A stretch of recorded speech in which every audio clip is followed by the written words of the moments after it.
looked this good.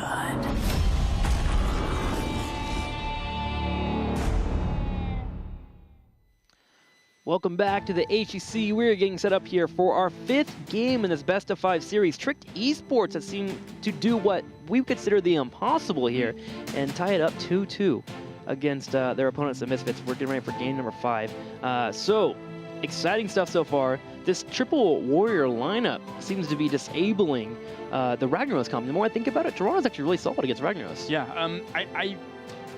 I know what you're saying about the idea of banning out Tyrande, potentially, down the line I think here. I get Dahaka, though.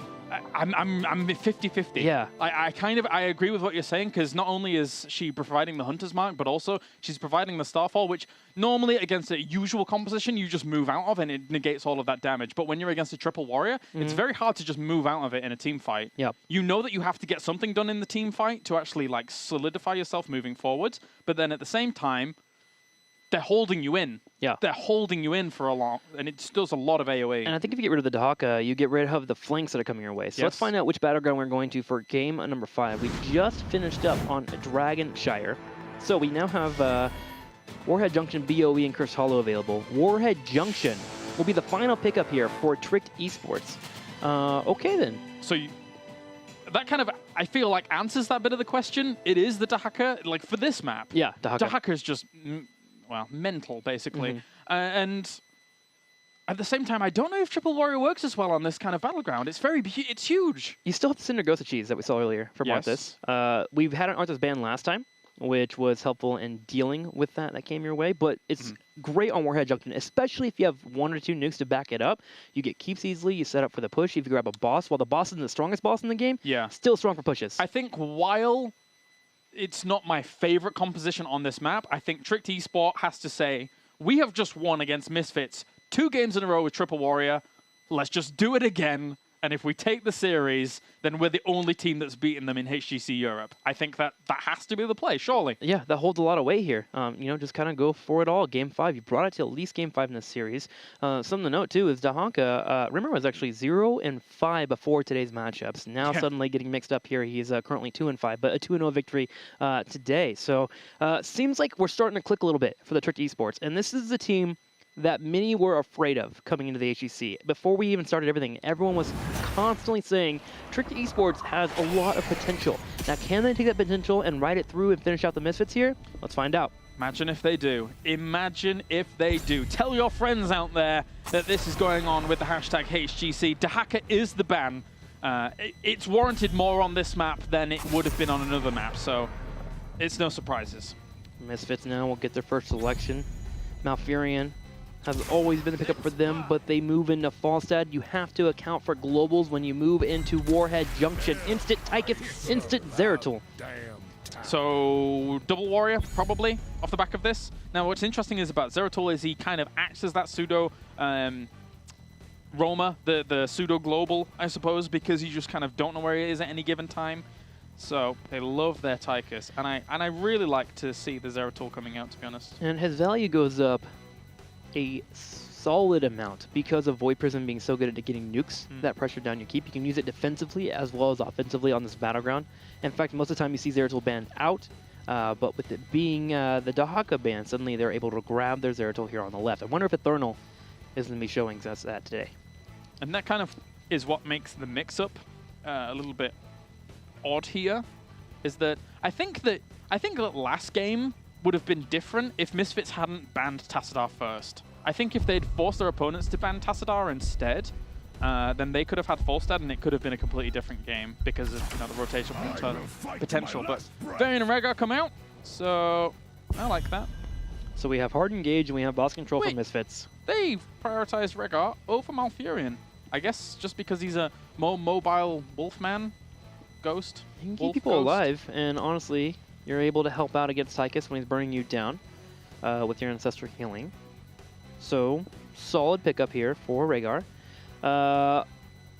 Misfits now have to deal with the idea of maybe more globals being picked up for Tricked Esports. I was thinking about the leaming later on, and Tricked Esports seems to be thinking about that now. Other than the mobility of Rhaegar compared to Malfurion, I can't think of anything else, because Malfurion couples up nicely with Variant, it would couple technically up with any mage that would be behind that. I will say Rhaegar is better at keeping people alive, multiple people, than Malfurion. And if Tricky Esports continues to go with these multiple warrior compositions that just burn down people eventually, and also go for Toronto with Starfall, Rhaegar has a better chance of actually saving your team. Also, he has a slow with the totem that can get your team out of the fight. Alright, so Jaina is going to be the ban. They don't want to deal with any of that Zeratul Jaina shenanigans. No surprises. All right, Tricky Esports, your third and fourth selection. This is where they start to reveal their strategies for us. Last few times it's been Muradin as well as Yorick. I think Tyrael goes up a little bit more here in value for Tricky Esports, just because of the double bosses and Falstad being on the opposing side.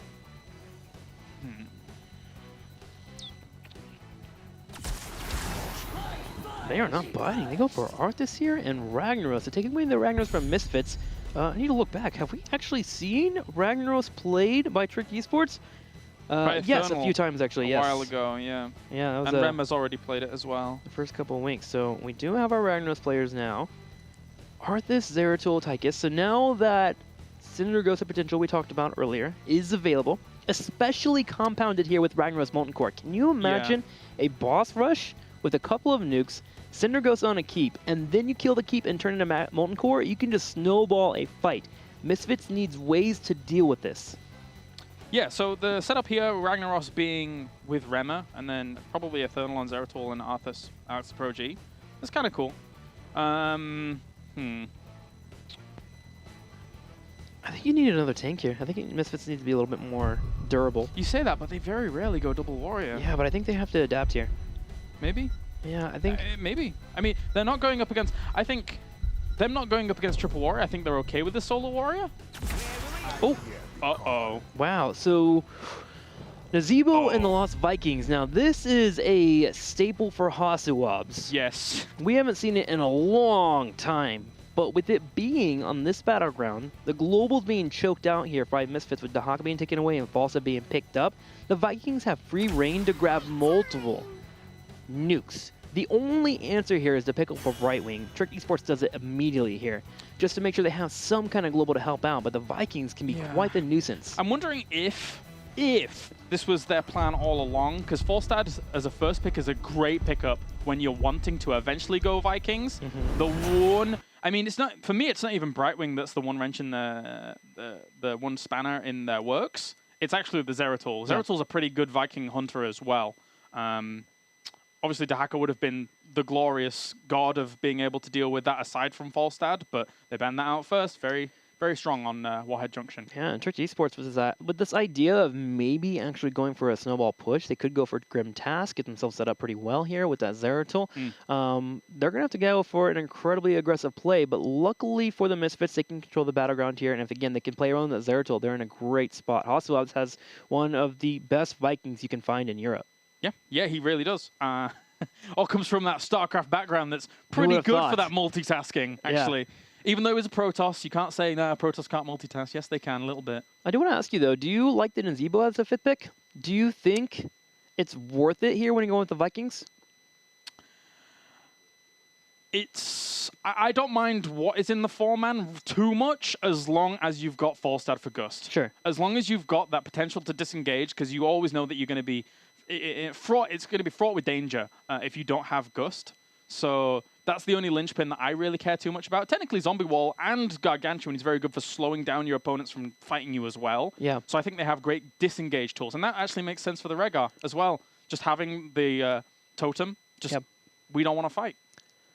So it's okay. I see the reasons that you put out there. I prefer Vala or even Sylvanas here more to go for a hard four-man rotation to get those turrets to keep up that experience level. But nonetheless, I'm ready to watch and see how it unfolds. Now, for you at home, if you're here for North America, don't worry. We'll get to it as soon as possible. A little bit of apologies here as we're going into Game 5. But it's been an exciting series, so welcome to HGC Europe. We are ready for Game number 5. Warhead Junction Misfits will be taking on Tricky Esports. I think overall, Trick, no apologies necessary because we're in a Game 5 where Trick T-Spot could potentially upset arguably the favorite for the entire Western Clash. That's crazy stuff. As to the left-hand side in the blue, it will be Trick T-Spot. To the far right, on the red team, it will be the Misfits. And yeah, who would have thought? I feel like today, both matches seemed like they would be matches that would be not close. Regardless, the Playing Ducks did well against Fnatic. It was a 3-1. Over here on the other side here, we have Trick Esports doing very well against the Misfits. Falstad will fly straight to the watchtower here in the middle of the map and grab it for now. So already Falstad's flight there means that currently Trick Esport thinks that they're all going to be in the middle of the map to try and do something, but they're actually 3 down towards the bottom.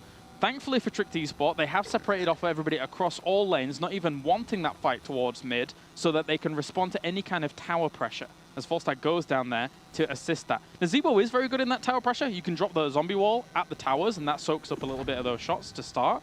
But Trick Esports didn't really fall for any of that. They knew that they had to keep eyes on the towers. Gonna keep eyes on the towers here. The push now in the bottom lane. Blumby is here for a charge in. Now remember, he's gonna get the stun until level 4 if he picks up Warbringer, so gotta be slightly slow on that aggression here. There we go. The Pope now starts on the fort already. We see Tychus and Zeratul start the rotation. So again, I have to reiterate this about the way you play with Vikings. The 2-1 separation of the Vikings allows Misfits to say, okay, we're going to be in this lane, we're going to try and kill off towers, and then from that point on, we can either push the fort, or we can just go to other lanes and kill towers, and allow Hasselhoff to rotate Vikings to other lanes, which is, towers is guaranteed damage and therefore guaranteed leads, but you could get greedy and get forts if your opponents aren't reacting properly. Yeah, you can get a hefty push going on the top lane, especially if you have Baylog there. This also allows him to rotate out the Vikings based on who takes a lot of damage from Ragnaros. If Ragnaros gets a Q on one of the Vikings, they're basically out for the fight. Eternal seeing an engage here on the left side here. Darkmonk's applying some damage as well.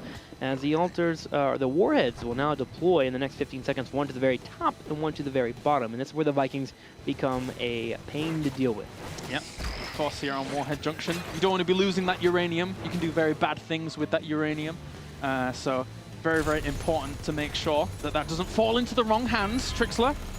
Yes, yes it is. So Darkmock will be starting to grab the uranium here on the bottom, getting their first nuke.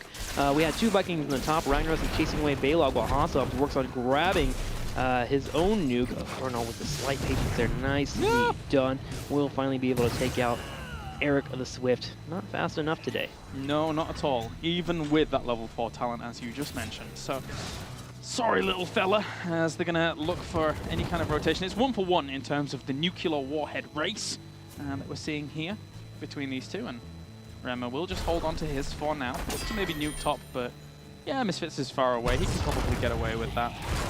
Ooh, a big Nape. wall here. Nape in trouble. Brightwing has no escape there. Hasselhoff with the body block 2 on Olaf, and that is 2 quick pickups here for the Misfits. As much as they wanted some global presence with the Brightwing, I am concerned about the Brightwing, because as much as, you know, they're going to put on big pressure here and try and nuke and just push Rema away from this. This is really nice. As much as they wanted that global, as Olaf goes down somewhere else, they might not be able to deal with some of the burst damage coming out from Falstad and Nazeebo. That's actually quite a powerful blow-up, especially if there's a variant off the front of that fight, you know? Yeah, and it gets worse too when you get to the late game with Nazeebo getting that damage in. Brightwing does a part-time healing through it. He's going to need Storm Shield for last-second clutch saves. So I think the real plan here for Trick Esports is to get themselves set up for a nuclear push. They just need to make sure that they win out of phase. Eric gets poked off here by Eternal once again. Yeah, that's absolutely Eternal's job for the moment. Find those Vikings, find the vulnerable Vikings, not necessarily Olaf, even though he did kill Olaf. And then just keep farming on those guys. Not going to take any talents to, you know, the Grim Task by chance, but overall, good. I like the Molten Core, or at least because he had to do something about this hard camp and 3 members up here. That would have been a dead fort otherwise. Are they going to get on to Tremor? No. Okay. Hard camp pushing on the top is going to help out, but with the aid of his teammates Crosby and Nape, they will be able to hold this. You do not want to give up forts against the Vikings. This is when you start to open up the map too much, and you suddenly start losing with more space for you to be able to handle your opponents. So the Molten Core being used there makes a lot of sense. There will be a Warhead phase soon for our 2 teams. The next one, I believe, is 4. So we should see some play from the Vikings as they spread out and attempt to grab it here. The 4-man rotation continues here as Nape is being focused down. Here's the hammering. Blumby looking for the engage, but decides to Warbringer onto Thorno. And he will fall. Good pickups here by Misfits, really controlling the game and the map at the moment as they look to just push through mid, get some damage on these towers. There goes the parry, so you can get some extra damage as quickly as possible without having to wait for the wave. Crosby though, chewing up Variant. Blumby low on health, gotta be careful here. Does escape though, Splendor will keep him alive. All right. So, nukes being dropped at the top here by Ragnaros. This is where Vikings really come into their own on this map, when 4 warheads are available. There is so much commitment that you have to make to either the warheads with, you know, trying to challenge the Vikings on them, or those Vikings just keep soaking and your opponents just poke it out. So, I like how Misfits is handling it. They put 2 in the middle, 2 in the bottom, and they can have the Vikings assist with the micro here from Hostile. A hard engage on Eternal is jumping onto Blumby. Blumby will fall victim here to the pickoff of Trick Esports. However, the nukes are being grabbed here on the bottom. Splendor gets the first one. Should be able to slow down the rotation on the other one. So 3 nukes are now in the hands here of the Misfits. Oh, Baylog! I mean, Eric, he just stood there. He didn't care in the face of danger. Wait, did that? Oh no, that was the second nuke that he picked up. I thought he'd stopped the nuke up towards the top, but no. So, 3-1. Definitely not out of the wilderness just yet, Trick Esport. As level 10 is about to approach here for Misfits.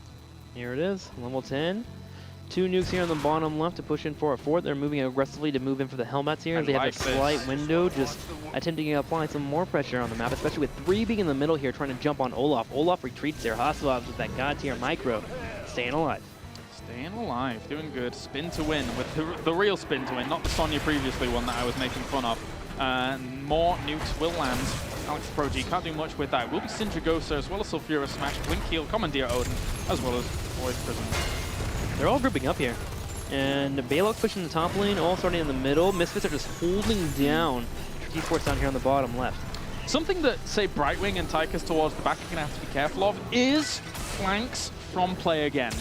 Play Again actually does open up great opportunities for, you know, a Viking lurking on the edge of a fight to just jump into the fight and get triple spin to win on someone. It really does a lot of damage, so gotta be careful. Yep, and at the same time, the bribe stack's working out as Misfits continue to keep moving on the map. They grab the camp on the top, the left pressure already starting to wear down on Trick Esports. Soon then we'll have to make a play. Misfits are playing well though. Now, sitting around the boss, making sure nothing happens here. There is going to be a pickup on Splendor, at least focused down by Rimmer and the Eternal, but Eternal actually gets taunted. The Sulfura Smash comes out. There's Sindragosa, big boy prison. See what they can get done with this. Blumby is going to be one of the first targets as well here. Neurok likewise going to end up getting blown up in Trade Force. Ragnaros, as that Gargantuan was dishing out a lot of damage in the back lines there. I think that's enough of this fight, really. They want to pick up nukes, that's the problem, because they lost drop 2 during all of that. As Falstad will end up getting killed off as well. Hasuobs with Olaf has to get away. But Eric the Swift comes to the side and actually takes out Zeratul at the same time on the left side there. So good pickoff, but Nape will finally be able to grab that nuke. However, the Knights continue to push on the top left. Ooh, a slowdown, a great little poke here as Varian continues to prevent Nape from grabbing it. Yeah, they basically sacrificed support for that towards the top as well, because Baylog did his job and this hard camp was doing a bit of damage towards this. So soaking up the entirety of some of the shots of one of those towers is nice. Really opens up that top lane. 2 warheads now do spawn. One in the middle, one on the bottom. Baylok continuing to push in the front. Finally, Rimmer moves up there with his Ragnaros and clears out the wave. Bribe Stack should be available soon. Trick Esports does not have a Void Prison for 30 seconds, nor Odin, nor the Sindragosa. However, Misfits has all of their abilities up now. Blumby floating on the left. Ragnaros' Molten Core will delay the nuke here in the middle. And Eric the Swift is actually being bullied out by Zeratul on the bottom. Yeah, so that's good. I was about to say that the fact that Zeratul has just been really keeping Hasuobs on his toes is of the utmost importance here for Eternal. As just trying to wrestle alongside this. It's a lockdown on towards Alex. Big wall, Gargantuan onto both Brightwing and Alex Aproji. Nappy gets focused down there. They had to blink into his teammate and couldn't escape there. Another Warbringer onto Rimmer. Rimmer does not have Resilient Flame yet. He is being focused down. Saphir's comes out, but it's not enough. 2 people picked off. Nuke is awarded here to Misfits, and they now have 3 in their hands. That feeling when you get blocked by a fat Viking as well as Blumby. That was brilliant. Those donuts. Stuff. Yeah, those donuts, man. Oh, Hasuobs, don't come to America. But anyway, looks like they will take this boss down towards the bottom, allow that to push on forwards. Baylog was being annoying towards the top. And that's a few nukes that they have with this as well. And suddenly we're in a spot where the game could end soon. 3 nukes on the side here for Misfits. They have a big push in the bottom lane. And he stole that camp with the bribe stacks that he has. This is a massive push. You have minions already. You have the boss push as well. You have the Hellbats leading the charge here. They're stacking up the experience here on the left side as well. 3 nukes. With a boss that's fully healthy right now, if you open this up with 3 nukes, you could try and push for huge damage, but they're just going to drop 1. Because they know that these towers are going to fall without the aid of a second nuke. Another nuke comes down. Are they... Zertul on the right-hand side, waiting in the wings here to try and do some damage. I like the layered nuke placement too. It prevents Rimmer from soaking up the shots there with his Molten Core. Exactly. Okay, so Zeratul falling on the left here. Syndragosa on the flank. Syndragosa comes in, play again is available. Here goes the play again. The Zebo will use Ice Block, and Eternal gets shut down! Alex Aproji, the big mighty Gus, back right side. Neuro continuing with the poison. Big Sulfurous smash, but it's not quite enough. Spiders continue with the aggression. Rimmer trying to retreat, but here's the nuke. Here's the boss. Ancestral Healing comes out, and the core is being focused down. And that's going to probably go down very, very quickly. That nuke brings down so much health. The Vikings here again, zoning everybody out. That's going to be the core falling, and Misfits continues their perfect streak here. It looked dodgy in the end, but they managed to be victorious 3-2. That they do. The Vikings picks really come in and helping them out there. So Misfits will be able to get 3-2 over their opponents. All of their wins, by the way, if they did win, were around 11 minutes. So the Misfits, when they are dominant, they can hold on. But it seems like these Triple Warrior comps that come out does push them to the limits. Yeah, the fact that we had to go to Warhead Junction there as the last map, I think that if it had been any other map, maybe they could have made the Triple Warrior work. On Warhead Junction, very difficult to do. They knew that in draft. They had to go for something else. And against Vikings on that map, scary stuff. Yeah, the Vikings was a very clever pick. It seemed like the maps that they were losing out on is because they didn't have much control of wave clear and being able to keep ahead in experience. So the Vikings on Warhead Junction with the nukes being grabbed gives them the element to go for that massive push we saw there at the end. The big boss push to the bottom, you have the Hellbats available, you have the 3 nukes, and I love the layer aggression. I pointed it out during the cast, but it's important to mention it now. The layered aggression allowed for them to deal with the possibility of Molten Core coming out and the Void Prison from Zeratul. Yeah. So if you do 1 nuke at a time, you don't have to worry about that aggression coming your way. Yeah, if you pop Molten Core just as the first nuke's about to land, and if they're both synced up at similar times, you can soak up 2 nukes. Yeah. Which, that's massive. That's massive for that kind of push. There's the potential that that push just does not... Well, actually, you just don't finish the game with that push if that Molten Core soaks up 2 nukes at the same time. So, yeah, very important. Very important. Now, just so you guys know at home, we are working on getting Blumby on here, so we'll talk to him soon whenever they are ready to go. But we'll, of course, sit at the Misfits and, again, get their thoughts on what's going on in Katowice. Actually, it looks like we're ready. Blumby, can you hear me? Yes, I can hear you. Hey, what's going on, man? Congratulations. First off, I just want to yell out before we dive into detail. 7-0 in the HGC for the first phase. How does it feel, man? It feels awesome. Like, we worked really hard for this, and we're really proud that we made the 7-0, although this last matchup was pretty hard, but they played super good, actually. Yeah. But, yeah. To follow up on that, Tricked Esports taking you to game number 5. Did you guys expect that? No, we knew they had some good strats prepared for us, probably, but they really played well today. Like, they had like some strats we didn't see in so long. Like, it's crazy. It actually felt like a scrim where we actually learned about something that we didn't see for a really long time, and now we like just learned from this, and it was super good to play against them, I think. And that's a great follow-up question to actually ask. With the Triple Warrior lineups that they were exhibiting there, do you think the power is behind the Tyrande, or is it some components of that Triple Warrior? What do you think about it? I think it comes from, like, first of all, us not being used to playing against that, and also us having the Malf in both of that games, I think. And Malfurion, only having Malfurion against that seemed really hard, actually, to like just keep everyone alive, and it was just surprising to us as well. But I guess after 2 games, we didn't want to play against that anymore. We just straight up banned Haka in the last map. Yeah. Awesome. Well, obviously Katowice, a couple weeks away. You guys are the #1 seed for EU. What are you doing for preparations? We are not sure yet if we are going to boot camp. I don't think so, actually, but we are just going to scrim as always, and we are probably going to have some more interesting strategies, maybe. We know we played a lot of standard stuff, so sorry to our fans. Maybe we have some more fancy stuff coming up for Katowice. Awesome. Looking forward to it. And against, I guess for North America, who are you guys looking forward to face off against? Team 8 looked solid. Tempo Storm looked pretty good. I can't actually tell how I think about Gale Force, because they like they beat Tempo 3-0, which is really, it feels weird to me. So it just confuses me, honestly. So I don't know what to say about them, but I think Tempo Storm looks pretty solid. I'm looking forward to playing against them. Awesome. Well, thank you so much for your time, and again, congratulations on the 7-0. Any shout-outs before we let you go? Thank you. Yeah, shout-outs to everyone who's watching, to all our fans, to my family and friends watching, and yeah, shout-outs to Misfits as well. Awesome. Thanks to Blumby and the Misfits. Again, they walk away with the #1 seed here in the Phase 1, 7-0, which is incredible because, again, they just kept talking about it before we came in 2017. This is our goal. We want to be the best. We want to make sure that we're going to the clashes, and they just came out and nailed it here. In fact, let's look at the standings to see how everything shakes out after today's games. As we'll see that Misfits are still #1, just holding up there. Fnatic, though, creeping up behind, 6-1.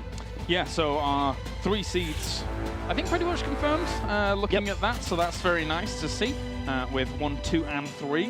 Going down the list, of course, Team Expert trying to rival from one of those spots, fell to the big 3, so difficult to do, but still, looking, all of these teams, in fact, showing great glimmers of hope for later on down the line. Yep, and we'll see more tomorrow, obviously, as we have some solid matchups to watch on Saturday. So keep an eye out for that. Thank you so much for joining us here on HGC Europe, HGC North America. Up next, we'll see you tomorrow.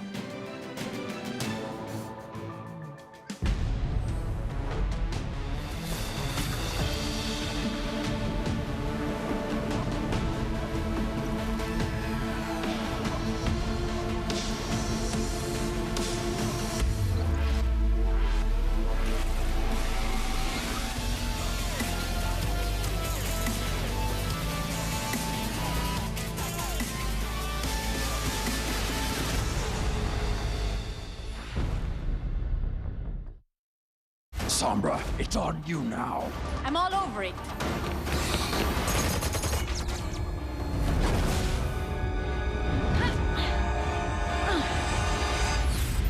See the full animated short at playoverwatch.com.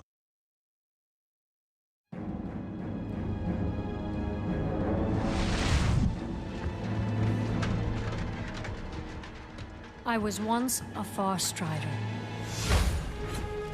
I swore an oath to defend Silvermoon and its people to my dying breath. It was not enough. My homeland still burned. But those days are long past.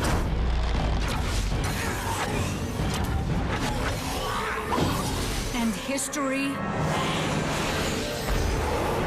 will not repeat itself.